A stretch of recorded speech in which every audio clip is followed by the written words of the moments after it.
बिस्मिल्लाहिर्रहमानिर्रहीम। अस्सलाम वालेकुम दोस्तों, उर्दू की एक नई वीडियो के साथ मैं आप लोगों के सामने हाजिर हूँ। दोस्तों, आज की वीडियो में मैं आप लोगों को बताऊंगा कि सऊदी अरब हुकूमत ने जो एक नया कानून बनाया है कि जिसके जरिए कोई भी गैर मुल्की अगर अपने मुल्क के अंदर या सऊदी अरब के अंदर कोई भी पैसे ट्रांसफर करना चाहता है या करता है तो उसको मोनीटर किया जाए। तो वो किस तरीके से मोनीटर कर रहे हैं और उससे आपको क्या फायदा है, तो आज इसके मुतल्लक मैं आपको तफसील से बताऊंगा। तो वीडियो स्टार्ट करने से पहले जिन दोस्तों ने अभी तक मेरा चैनल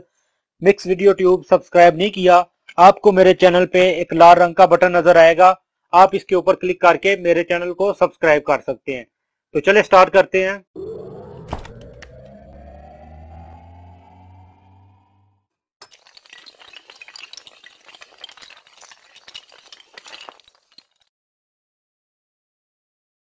हाँ तो दोस्तों, आपने देखा होगा तकरीबन आज से 6-7 महीने पहले आप जब भी पैसे ट्रांसफर करते थे अपने मुल्क तो आपको डायरेक्ट बैंक जाना पड़ता था और उधर आप अपना इकामा दिखा के जितने भी आप पैसे चाहते थे ट्रांसफर कर सकते थे। लेकिन अब सबसे पहले अहली वालों ने ये कानून बनाया कि उन्होंने एटीएम कार्ड बना दिए हैं कि आप खुद जाके पैसे डालें और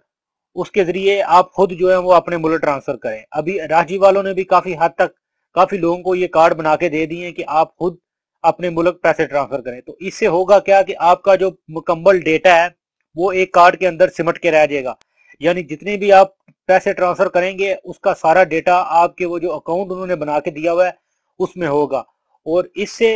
जो नुकसान है वो आपको ये होगा कि अगर आप अपनी तनख्वाह से ज्यादा पैसे भेज रहे हैं, यानी अगर आप इंडिया, पाकिस्तान या बांग्लादेश से आते हैं और आपके एग्रीमेंट में 1000 या 1500 रियाल का एग्रीमेंट है और आप उसे तजावज पैसे भेज रहे हैं, यानी जब अगर आपका 1000-1500 का एग्रीमेंट है, अगर आप 3000-3500 तक भेजेंगे तो कोई मसला नहीं है, क्योंकि वो हुकूमत भी जानती है कि इतने का कोई भी आदमी जो है वो काम बाहर कर लेता है, 1000-1200 का बाहर ओवर टाइम काम करता है। लेकिन इससे ज्यादा अगर आप पैसे भेजेंगे और आपका जो प्रोफेशन है, आपका जो मेहनत है वो भी अमल वगैरह का होगा, आपको टेक्निकल मेहनत नहीं है, तो फिर आप लगातार ज्यादा अगर पैसे भेज रहे हैं तो फिर आपके लिए मसला बन सकता है और वो आपसे पूछ सकते हैं कि तुम ये पैसे किधर से लेके आ रहे हो। और यही तरीकाकार सऊदी अरब के अंदर भी है कि अगर आप अपने अकाउंट से सऊदी अरब के अंदर ज्यादा पैसे ट्रांसफर करते हैं या आपके अकाउंट में ज्यादा पैसे आते हैं, हाँ वो आपके दोस्त के ही हों या आपके किसी और आदमी के हों, तो हुकूमत तो ये समझती है कि ये आपके पैसे हैं और आपके अकाउंट में आ रहे हैं या आप किसी को भेज रहे हैं। और उन पैसों के मतलब फिर जब सवाल होगा तो आपने उनका जवाब देना है कि ये किधर से आ रहे हैं और किधर जा रहे हैं। और दूसरे नंबर पे मैं आपको बताता चलूँ कि इस चीज़ का जो सबसे बड़ा फ़ायदा है खारजियों को वो ये है कि अभी हुकूमत ने हर कंपनी को बोल दिया है कि आप अपने उमाल को तनख्वाह जो है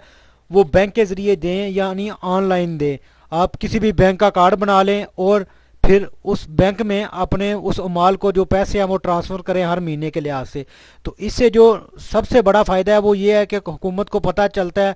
कि ये कंपनी अपने माल को टाइम पे तनख्वाह दे रही है या नहीं दे रही। अगर कोई भी कंपनी 3 महीने से ज़्यादा लेट करती है तो फिर हुकूमत की तरफ से ये हर उमाल को इस बात की इजाज़त होती है कि आप किसी भी जगह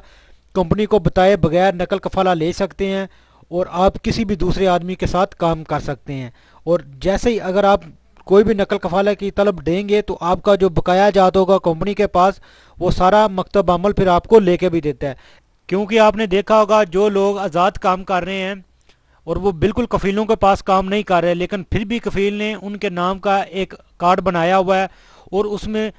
1500 या 2000 रियाल जिस मुनासिबत से उसका मेन है उस लिहाज से वो पैसे उसमें रखता है और वो हर महीने उसमें डालता भी है और उससे निकाल भी लेता है, अपने पास रखता है। यानी हुकूमत को ये शौक रहता है कि मैं अपने माल को टाइम पे तनख्वाह दे रहा हूँ और वो निकाल भी रहा है। तो इस तरीके से वो अपना भी सर्किट चला रहे हैं और हम लोगों का भी फ़ायदा है कि हमें टाइम पे सैलरी मिल रही है। तो दोस्तों, इस वीडियो को लाइक और अपने दोस्तों के साथ शेयर करना ना भूलें ताकि ये इन्फॉर्मेशन ज़्यादा लोगों तक पहुँच सके। तो मिलते हैं किसी न्यू वीडियो में न्यू इन्फॉर्मेशन के साथ, तब तक मुझे दीजिए इजाज़त। अल्लाह हाफिज़।